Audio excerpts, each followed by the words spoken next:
Ako si Kretny Pearl Emon Cal.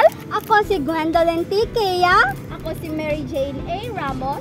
At kami ang mga mag-aaral mula sa Kalumbuyan National High School para sa Nestle Campus Wellness Sarap Sustansyang Cook-Off. Ano pang hinihintay nyo? Tayo na!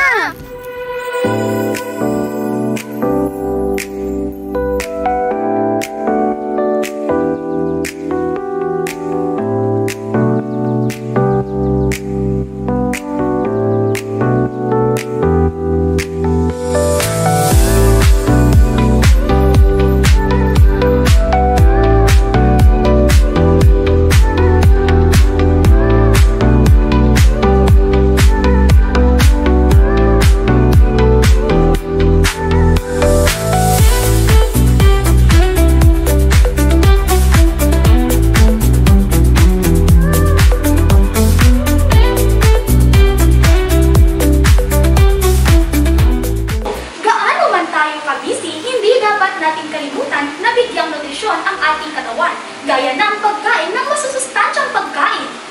Sa paghahanda ng pagkain, tiyaking hindi lamang nagpuumako sa sarap, dapat isaalang-alang rin natin ang mga nutrients at minerals na nakukuha natin sa pagkukonsumo nito. Sinong mag-aakala na ang maging magic sarap sustansyang kusina eskwela ay nagiging magdiskarte sa aming mga estudyante sa pagluto at kayang meals. Hindi lang healthy, nutritious pa. Natutunan ko tungkol sa Pinggang Pinoy, isang nutrition guide na dinidevelop ng DOST FNRI na talagang tumutulong sa palakasin at palusugin ang mga batang kagaya namin. Mayroong tatlong principles sa pagbuo ng Pinggang Pinoy. Dapat moderate at nilay lang sa pagkain. Pero maghahanda tayo ngayon ng iba't ibang meals or variety. At syempre, dapat balanse ang meals na merong go, grow, and glow foods. Natutunan kong gumawa ng meal plan at shopping diskarte na talaga namang nakakatulong sa akin upang maging affordable ang bawat meal. Ito ay masarap, masustansya, at higit sa lahat ay abot kaya na maaaring subukan with a bang. Dahil dito ay mas nagiging strong ang family relationship natin. Salamat, Maggie Magic Sarap Sustansyang Kusina Eskwela! Dahil sa inyo, mas nagiging healthy ang buhay namin. Kaya naman, samahan nyo kaming magluto ng hindi lamang isa, dalawa, tatlo, kundi apat na maraming sustansyang dishes na tiyak na magugustuhan ninyo. Bago tayo magsimula, mayroon muna kaming paalala. Mag-ingat sa paggamit ng apoy o anumang matutulis na bagay para sa ating kaligtasan. Ano pang hinihintay nyo? Let's get cooking! Kaya naman ngayon ay kunin na ang inyong mga apron at hairnet at samahan kami maganda ng super sarap, super sustansya at super dali gawing mga dishes. Ano pang hinihintay nyo? Let's get cooking! Wala nang guilt, puro goodness lang. Ang dish na ito ay puno ng potassium, vitamin C, K, and fiber. Take note, hindi mo kailangan maging isang master chef upang lutuin ang mga ito. Simulan natin sa pagpapakilala ng ating mga ingredients.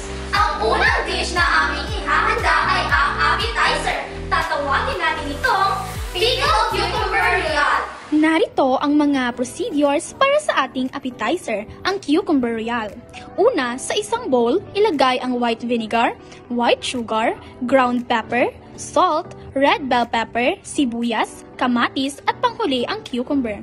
Haluin ito ng mabuti hanggang sa malagyan ng pampalasa ang bawat parte.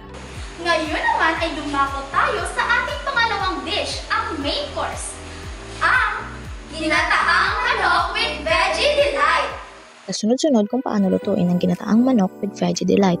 Una, painitin ang mantika sa kaserola. Kapag mainit na ang mantika, iprito ang manok sa loob ng 2 minuto bawat side at bulburan ng kaunting asin. Igisa ang mga pampalasa katulad ng luya, bawang, at sibuyas hanggang sa lumabas ang kanilang aroma o amoy. Idagdag ang kalabasa at iprito ng kaunti. Pagkatapos, maglalagay ng 5 tasang tubig at hayaang maluto ng dahan-dahan ng kalabasa. Maglalagay rin tayo ng karagdagang pampalasa katulad ng Maggi Chicken Cube, oyster sauce, and liquid seasoning. Ilahok ang sitaw at lutuin sa loob ng 5 minuto. Pagkatapos ay ibuhos ang gata at pakuluin. Lagyan ng pamintang durog at ayon sa panlasa. Idagdag ang mga dahon ng malunggay, dahon ng sibuyas at spinach leaves. Haluin at tutuin sa loob ng 2 minuto.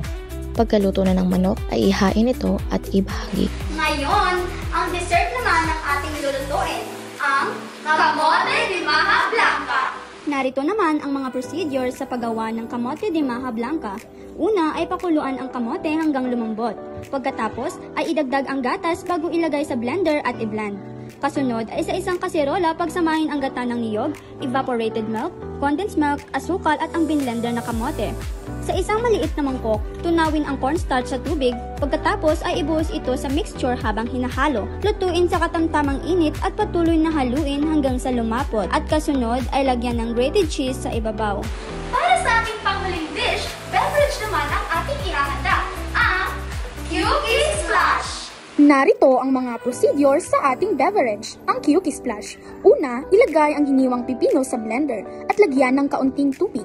I-blend hanggang sa maging smooth ang consistency nito. Pagkatapos, i-strain ito upang mahiwalay ang katas at mga namuumuo sa ating mixture. Bago natin gawin ang sunod na mixture, i-strain muna ang kalamansi upang mahiwalay ang katas nito. Pagkatapos, sa hiwalay na lalagyan, maglagay ng tubig at ihalo ang mga kalamansi extract at cucumber juice. Pagkatapos, lagyan ng 1 cup sugar at haluin ito ng mabuti. At ito na ang aming mga dishes! Ito ay makapaghahain sa isang pamilya na may 4 na miyembro. Muli, ito si Gretty Perlemoncal, Ito si Gwendolyn T. Kea, at ito naman